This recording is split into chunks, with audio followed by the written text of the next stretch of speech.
الحمد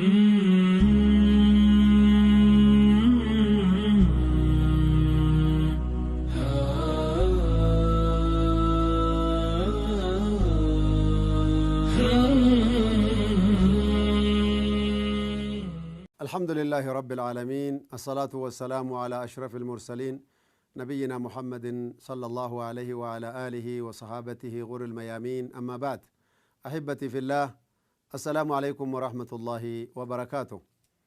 إذا ربي كي نجلني هاجو فارون إسالة قرتي دچا عدد خلقه ورضا نفسه وزنة عرشه ومداد كلماته ربي إنه فتاسسه قيان الراس قيا قمتشو guyyaa barakaa, guyyaa aragalfii, guyyaa gartanii jaalalaati ka rabbiin subhaanahu wa ta'aalaa kadhannu waan silaa khayrii taate hundaan akka rabbiin keenya nu qanansiisu.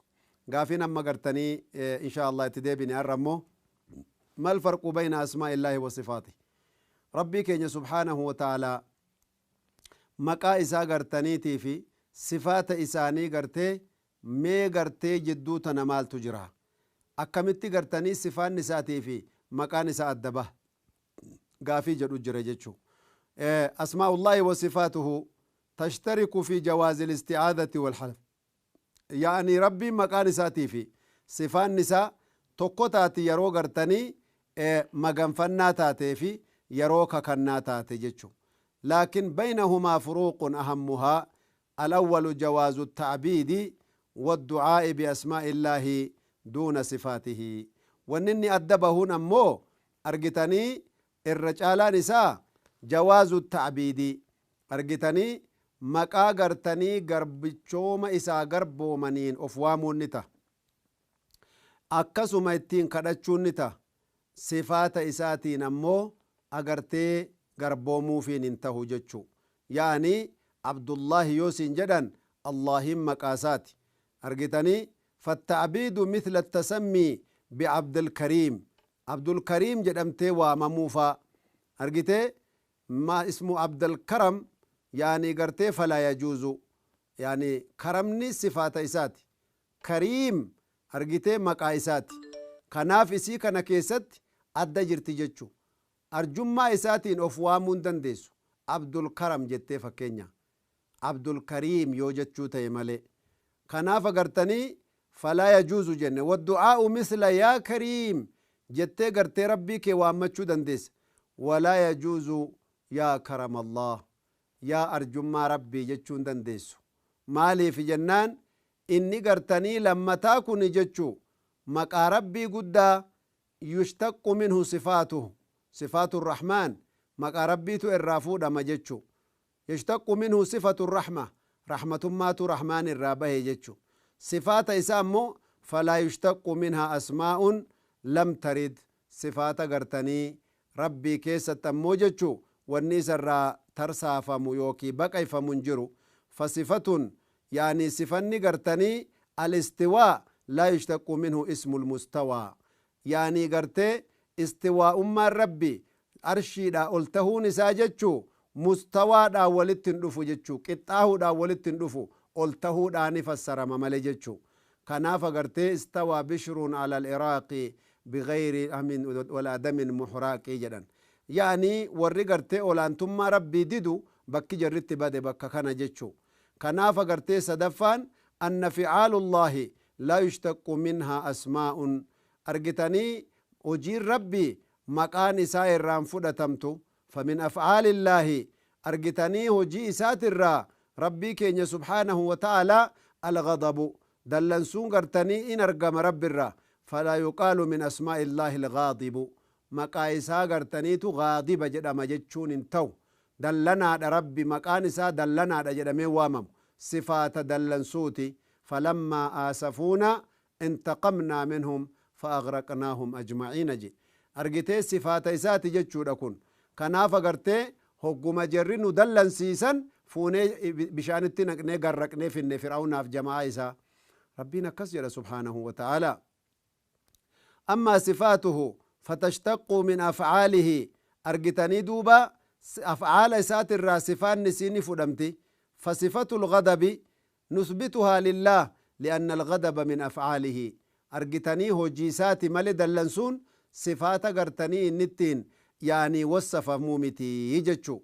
kanaaf rabbiin keenya subhaanahu wa ta'aalaa haqiiqaa akkana adda nuu baase barichinee bilcheessinee beekuu qabna. gaafiin agartee itti aanu ma'anaan iimaanaa maali malaayikaatti amanuun jennee dabbannee dabarsin. aliqraaru ljaazimu biwujuudihim malaayikaa bishaan irraa rabbi subhaanahu wa ta'aalaa isaan uume ka dhiiraaf dubartiin tahin kan nyaanne hin dhugne rabbi khalaqee qaba jechuudha. ibaadaa isaatiif isaan khalaqee awaamira isaa guutuudhaaf. argitee maal jedhe rabbiin subhaanahu wa ta'aalaa bal cibaadun mukramuun laa yasbiquunahu bilqawli wahum biamrihi yacmaluun. rabbiin subhaanahu wa ta'aalaa argitanii maal jedhe cibaadun mukramuun garboottan kabajamoo jaallatamoodha je waan xa'a rabbii godhaniif jecha. laa yasbiquunahu bilqawli jecha tokkoonillee rabbiin duran bahanuu je wahum biamrihi yacmaluun.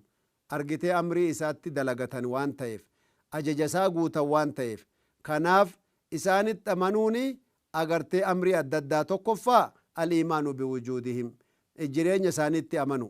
lammaffaan aliimaanu bimaa calimnaa ismahu minhum nama maqaa jaraa beeyne keessaa ka jabraa'iila wa miikaa'iila warra beeyne kan. sadaffaan aliimaanu bimaa calimnaa min sifaatihim waan sifaata isaanii irraa beeynetti amanu ka cadami khalqihim akka gartanii isaan kun gartee uumaan isaanii guddina isaa rabbi callaa beeka jedhan. ka mataan isaa samii torban bira ol darbee miilli isaallee agartee ardii torban bira gad darbu jira jedhan malaayikaan akkana. allahu akbar.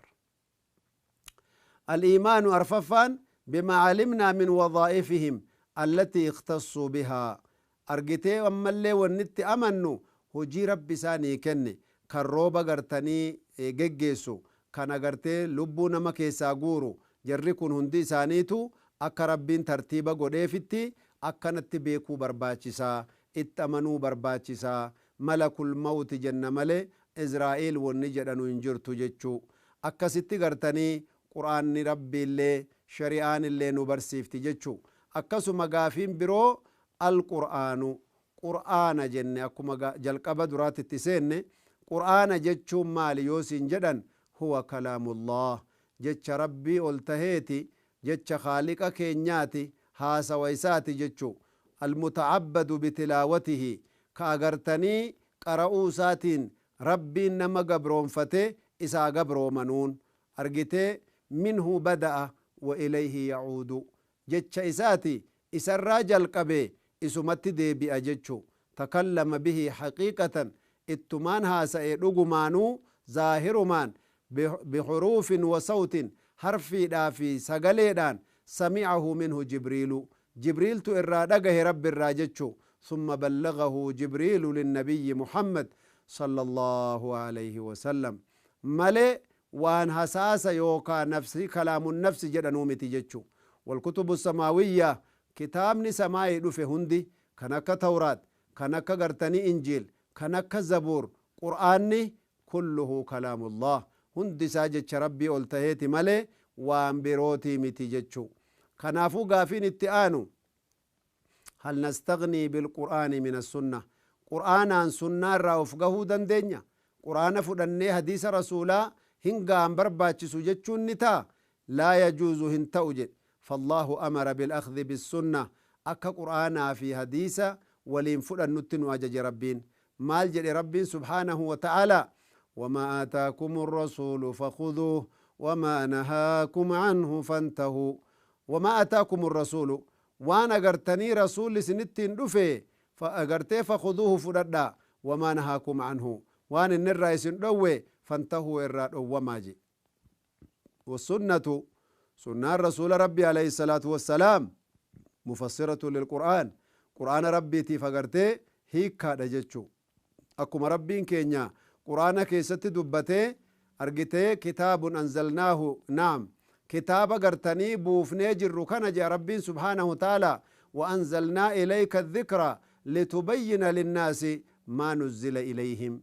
ربي ست بوفني جرا وان ست بوفني كنان أغرتني قرآن كنا أكت حديثا أدباف توف جتشادا كنا فغرتي رسول كينيا عليه الصلاة والسلام akka gartanii sila dubbannee dabarsine salaanni gartee hiikkaan isaa guddaan hadiisa keessa jira akkasuma soomni hiikkaan isaa guddaan hadiisa keessa jira kanaaf rasuulli keenya alayhi salaam alaa dhagayaa yaa ummata kiyya uutiitul qur'aana rabbinaa kenne ومثله معه وان سفكات اللي ربنا كنه ألا يوشك رجل شبعان على أريكته نمتك سري سارج إيسي قوفي قوفت إسها سفسيفتي يقول كجد تأوت أرقما أغرتي عليكم بهذا القرآن قرآن جبي فدا يجول فما وجدتم فيه من حلال فأحلوه وان قرآنك ستي حلالة وأغرتم فددا وما وجدتم فيه من حرام فحرموه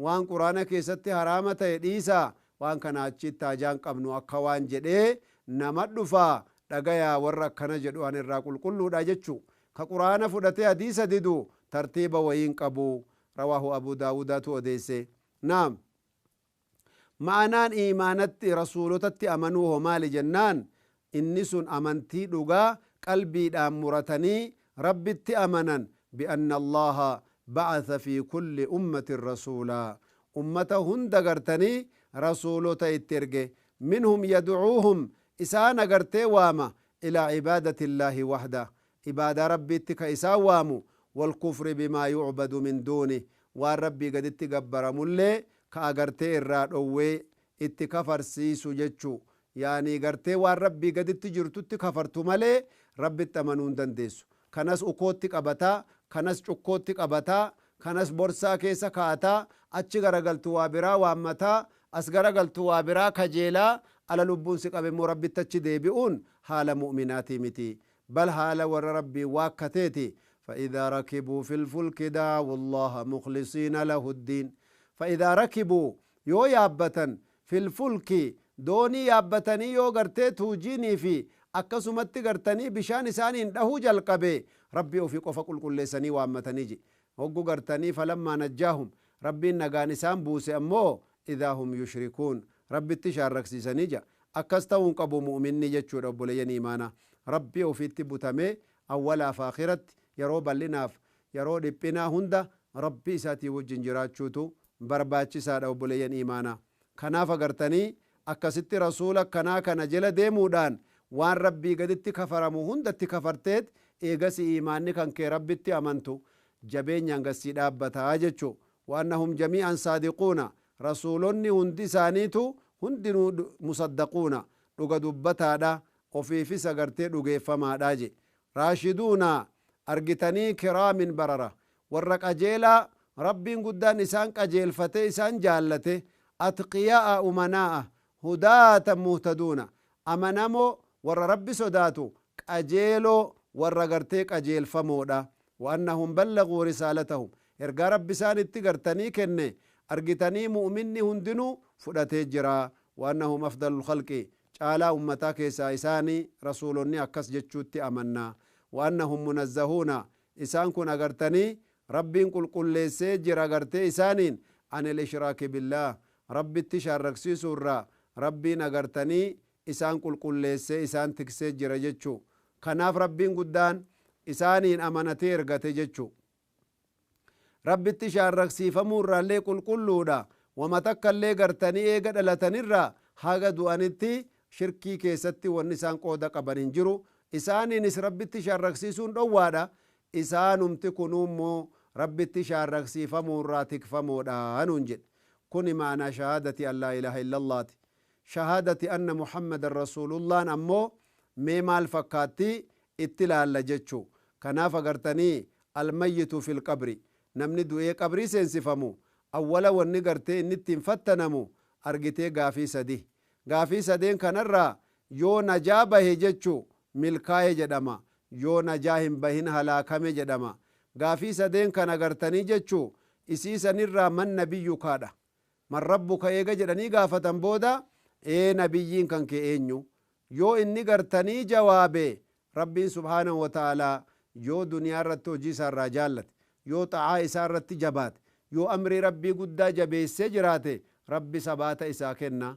yuthabbitu allahu alladhiina aamanuu بالقول الثابت في الحياة الدنيا وفي الآخرة قتادة مال جدي فسر argitee qabrii yeroo seenan saniiji yeroo qabrii seenan akkasin rabbiin agartee warra duniyaa irratti xa'aa rabbii irratti sabate rabbiillee achitti isaan sabachiisaa jechuutu jira jechu kanaaf agartanii duuba sharxii isii kana agartee hubatanii bilcheessuun akka duraan dubbannee dabarsin sharxii sadii qabdi anna muhammadan rasulullaan shahaadatu anna muhammadan rasulullaan sharxii sadii qabdi akkuma jennee dabarsine san qabrii keessatti gartanii gaafatamaa fatanfacuhu fi ukhraa yoo duniyaatti qajeelfate aakhiraatti milkii isii argataa kanaafuu guyyaa gaafa gartee wanni gartee nama sattaru hin jirre yoo satrii rabbii taate male yawma laa yanfacu maalun walaa banuun guyyaa gartanii ilmaaniif horiin nama hin fayyanne sharxiin isii gartee akkatti dhuftu kana taati mee boqonnaa booda seera sadeen muhammadun rasulullahin qabdullee itti wali ibsinaa وجزاكم الله كل خير قمتشو غاري كيسن وجرادة والسلام عليكم ورحمة الله وبركاته